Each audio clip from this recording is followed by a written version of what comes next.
IPL रद्द होने के बाद भारतीय क्रिकेट कंट्रोल बोर्ड के पास काफी समय बचा हुआ है। पूरे मई में कोई भी क्रिकेट नहीं है। इसके अलावा टीम इंडिया को 18 जून से इंग्लैंड में वर्ल्ड टेस्ट चैंपियनशिप का फाइनल खेलना है। 18 से 22 जून तक चलने वाले मैच के बाद टीम इंडिया के पास महीने भर का समय है। भारत का इंग्लैंड दौरा 4 अगस्त से शुरू होगा, लेकिन जुलाई महीने के लिए टीम इंडिया के लिए प्लान बन गया है। बीसीसीआई के अध्यक्ष सौरव गांगुली ने रविवार को बताया कि भारतीय टीम जुलाई में श्रीलंका का दौरा करेगी। दौरे में सिर्फ सीमित ओवरों की क्रिकेट ही खेली जाएगी, जिसमें टीम इंडिया के बड़े खिलाड़ी हिस्सा नहीं लेंगे। विराट कोहली, रोहित शर्मा जैसे बड़े खिलाड़ी इस दौरे का हिस्सा नहीं होंगे। और कौन कौन से खिलाड़ी इस दौरे पर नहीं जाएंगे, इसका खुलासा अभी नहीं हुआ है, लेकिन विराट और रोहित को लेकर स्पष्ट है। सीनियर खिलाड़ियों को इंग्लैंड के खिलाफ 5 मैचों की टेस्ट सीरीज की तैयारी भी करनी है। गांगुली ने कहा, हम जुलाई में सीमित ओवरों की सीरीज की योजना बना रहे हैं, जहां वो श्रीलंका में T20 और वनडे मैच खेलेंगे। गांगुली ने साफ कर दिया कि सीरीज में भाग लेने वाली टीम इंडिया इंग्लैंड दौरे पर जाने वाली टीम से बिल्कुल अलग होगी। श्रीलंका दौरे पर कम से कम 5 T20 और 3 वनडे मैचों की सीरीज खेली जा सकती है। भारतीय टीम का इंग्लैंड दौरा 14 सितंबर को खत्म होगा और उसके बाद आईपीएल के बचे हुए मैचों की योजना भी बनानी है। ऐसे में बीसीसीआई चाहता है कि शिखर धवन, हार्दिक पांड्या, भुवनेश्वर कुमार, दीपक चहर और युजवेंद्र चहल जैसे खिलाड़ी मैचों के लिए तैयार रहें। बीसीसीआई अध्यक्ष का मानना है कि हमारे सभी खिलाड़ी मैच खेलने के लिए तैयार हैं और इंग्लैंड दौरे पर सीमित ओवरों की सीरीज नहीं होने से ऐसे में जुलाई के महीने का अच्छे तरीके से इस्तेमाल करना जरूरी है। T20 वर्ल्ड कप को ध्यान में रखते हुए उन्होंने कहा कि जुलाई में भारतीय टीम को खिलाड़ियों का इंग्लैंड से आना संभव नहीं होगा, क्योंकि वहां क्वारंटाइन के नियम कड़े हैं। ये खबर जितनी क्रिकेट फैंस के लिए राहत की खबर है, उतनी ही युवा खिलाड़ियों के लिए भी। जब ये साफ हो गया है कि सीनियर खिलाड़ी इस सीरीज में भाग नहीं लेंगे, तो टीम में कई प्रयोग देखने को मिल सकते हैं। आईपीएल और घरेलू क्रिकेट में अच्छा प्रदर्शन करने वाले खिलाड़ियों को सीरीज में मौका मिल सकता है। इससे टीम को भी प्रयोग करने का मौका मिलेगा, जैसे लेग स्पिन के लिए राहुल चहर, राहुल तेवतिया या फिर रवि बिश्नोई को परखा जा सकता है। बाएं हाथ के तेज गेंदबाज के लिए चेतन सकारिया को आजमाया जा सकता है। नजरें देवदत्त पडिक्कल, पृथ्वी शॉ, सूर्य कुमार यादव और ईशान किशन जैसे बल्लेबाजों पर भी लगी होंगी।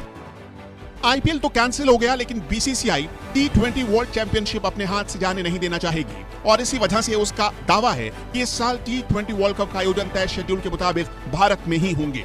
कोरोना संक्रमण की वजह से आईपीएल को बीच में स्थगित करना पड़ा। अभी आईपीएल के 31 मैच बाकी बचे थे, लेकिन इसी बीच सवाल ये उठने लगा कि क्या भारत T20 वर्ल्ड चैंपियनशिप करवाने के लिए पूरी तरह तैयार है।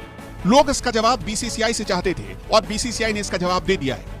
बीसीसीआई के एक ऑफिशियल ने बताया है कि T20 टूर्नामेंट के लिए सारी तैयारियां पूरी हो चुकी हैं। ये भी जानकारी दी गई है कि इस आयोजन को मैनेज करने के लिए बैकअप वेन्यूज भी तैयार कर लिया गया है और ये वेन्यूज शायद यूएई हो सकता है। मतलब बीसीसीआई अपने हाथ से इसका आयोजन कतई नहीं जाने देना चाहेगी। वैसे आपको बता दें कि आईपीएल रद्द होने की वजह से बीसीसीआई को तकरीबन 2200 करोड़ रुपए का नुकसान हुआ है और अगर T20 वर्ल्ड चैंपियनशिप भी बीसीसीआई के हाथ से निकल गया तो तकरीबन 1000 करोड़ का नुकसान उठाना पड़ सकता है। मतलब ये पूरा साल, ये पूरा कैलेंडर बीसीसीआई के लिए बहुत बड़ा नुकसानदेह साबित होगा। Indian Premier League season 14 Bharat में बढ़ते कोरोना वायरस के मामलों के बीच अनिश्चितकाल के लिए स्थगित कर दिया गया है। आईपीएल 2021 के बाकी के बचे मैचेस कब और कहां कराए जा सकते हैं, इस पर फिलहाल बीसीसीआई मंथन चिंतन कर रहा है। लेकिन इसी बीच इंग्लैंड के पूर्व दिग्गज खिलाड़ी मार्क बुचर ने आईपीएल 2021 को लेकर एक ऐसा बयान दिया जिससे आईपीएल के फैंस निश्चित तौर पर मायूस हो गए। दरअसल मार्क बुचर के मुताबिक इस साल आईपीएल के बाकी बचे मैचेस कराना संभव नहीं। हालांकि बुचर ने यह भी माना है कि आईपीएल में काफी सारा पैसा होता है और इसी वजह से ऑर्गेनाइजर्स कोई ना कोई रास्ता निकाल सकते हैं। अगर ऐसा होता है तो उन्हें हैरानी नहीं होगी। मार्क बुचर ने cricket.com से बातचीत में बताया कि इस साल आईपीएल का आयोजन संभव है या नहीं। इस बारे में उन्होंने कहा, मुझे नहीं लगता है कि इस साल आप आईपीएल कंप्लीट कर सकते हैं। T20 वर्ल्ड कप का आयोजन शायद अक्टूबर में भारत में। भारतीय क्रिकेट टीम जून, जुलाई और अगस्त में इंग्लैंड में ही रहेगी। सभी इंटरनेशनल टीमों को वर्ल्ड कप की तैयारियों के लिए वार्म अप मैच खेलने हैं और कई टूर भी करने। पूरा इंटरनेशनल कैलेंडर पैक। आगे उन्होंने कहा, आखिर में पैसा बोलता है, लेकिन जैसा मैंने कहा कि बाकी टीमों के इंटरनेशनल शेड्यूल आपको सिर्फ कहीं ट्रैवल करके मैच ही नहीं खेलने होंगे, बल्कि क्वारंटीन में भी रहना पड़ेगा। ऐसे में दिक्कतों का सामना करना पड़ सकता है। आईपीएल 2021 में अपनी तूफानी गेंदबाजी से सभी को हैरान करने वाले चेतन सकारिया के साथ कुदरत ने क्रूरता कर दी। जिस आईपीएल सीजन के बाद उसे दुनिया भर में नाम और खूब पैसा मिला, उस मुकाम पर उसे देखने से पहले उसका भाई दुनिया से चला गया था और अब कोरोना ने चेतन सकारिया के पिता को भी ले लिया। युवा तेज गेंदबाज चेतन सकारिया ने रविवार को अपने पिता को खो दिया। वो कोरोना से संक्रमित थे।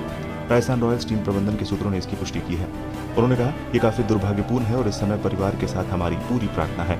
आईपीएल 2021 में 7 विकेट लेने वाले सकारिया ने इस साल जनवरी में अपने भाई को खो दिया था। युवा पेसर उस वक्त सैयद मुश्ताक अली ट्रॉफी में खेल रहे थे जब उनके भाई का निधन हो गया था। कुछ दिनों पहले चेतन सकारिया ने इस बात की खबर दी थी कि उनके पिता को कोरोना है और उन्हें राजस्थान रॉयल्स और आईपीएल का शुक्रिया अदा भी किया था, जिसकी वजह से उन्हें आर्थिक तौर पर मदद भी मिली और वो अपने पिता का इलाज करवा रहे थे। उन्होंने मीडिया को दिए इंटरव्यू में बताया था कि शुक्र है कि मुझे आईपीएल से मिलने वाली सैलरी की पहली किस्त मिल गई, जिससे मैं अपने पिता का अच्छे से इलाज करवा पा रहा हूँ। लेकिन किस्मत को तो कुछ और ही मंजूर था। इलाज के दौरान चेतन सकारिया के पिता का निधन हो गया।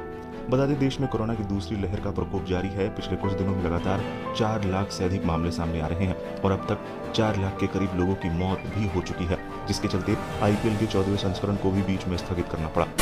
कोरोना की वजह से भारत में आईपीएल को रद्द कर दिया गया, जिसके बाद ये सवाल उठ रहा है कि आखिर ये टूर्नामेंट अब कब शुरू होगा और कहां खेला जाएगा। हालांकि बीसीसीआई के पास काफी विकल्प है जहां ये टूर्नामेंट लेकर जाया जा सकता है। तो वहीं अब इंग्लैंड के बाद ऑस्ट्रेलिया ने भी इस टूर्नामेंट को होस्ट करने की इच्छा जताई है और श्रीलंका भी इस रेस में शामिल हो गया है, लेकिन ये कहां होगा ये अभी तय नहीं है। अब बाकी बचे 31 मैच के लिए बीसीसीआई 20 दिन की विंडो तलाश रहा है। इससे पहले साउथ अफ्रीका और यूएई भी आईपीएल होस्ट कर चुका है। पिछला सीजन यूएई में हुआ था और एक रिपोर्ट के मुताबिक इसके लिए बीसीसीआई ने उन्हें 98.5 करोड़ रुपए भी दिए थे। टाइट शेड्यूल और कोरोना के चलते ये विंडो सितंबर-अक्टूबर में होने की पूरी संभावना है। भारत में कोरोना के बढ़ते मामलों की वजह से बीसीसीआई इसे दोबारा यहाँ कराने का खतरा नहीं उठाना चाहता। आज हम उन प्लेयर्स के बारे में बात करेंगे जो वनडे और T20 में खूब चलते हैं। उनकी चर्चा जरूर होती है। आप देखेंगे कि जब उन्हें वनडे या T20 टीम में नहीं रखा जाता तो ऐसा लगता है जैसे टीम बहुत कमजोर है। लेकिन यही 3 प्लेयर कभी टेस्ट में चुने जाएंगे या नहीं, इस पर हमेशा संशय बना रहता है। ये 3 प्लेयर कौन है? उनमें सबसे बड़ा नाम है हार्दिक पांड्या का। अभी हाल ही में WTC और इंग्लैंड दौरे के लिए, यानी वर्ल्ड टेस्ट चैंपियनशिप और इंग्लैंड दौरे के लिए 20 मेंबर्स की टीम चुनी गई है, जिसमें और इसके बाद 4 खिलाड़ियों को स्टैंड बाई में रखा गया। टीम में केएल राहुल और अधिमान साहा को भी शामिल किया गया है, क्योंकि उन्हें फिटनेस का मौका मिलेगा और अगर फिट हो जाते हैं तो वो इस टीम का हिस्सा बन जाएंगे। लेकिन 3 ऐसे प्लेयर हैं जिन पर बहुत डाउट होता है। पहला नाम है हार्दिक पांड्या का। हार्दिक पांड्या को आपने देखा होगा, बहुत दिनों से मांग उठ रही है, लेकिन उन्हें नहीं रखा जाता। जबकि हार्दिक पांड्या अच्छा खेलते हैं। वनडे में, T20 में उन्होंने खुद को साबित किया है, आईपीएल में भी साबित किया है। दूसरा नाम है भुवनेश्वर कुमार का। स्विंग गेंदबाज हैं। 2018 में उन्होंने आखिरी बार टेस्ट मैच खेला था, लेकिन इसके बाद भुवी को टेस्ट में मौका ही नहीं मिला। हालांकि अभी उनके फिटनेस पर सवाल उठ रहा है, तो वो चोटिल भी हैं, तो इस वजह से भी कहा जा रहा है कि उन्हें कम मौका मिला टेस्ट में क्रिकेट में खेलने के लिए।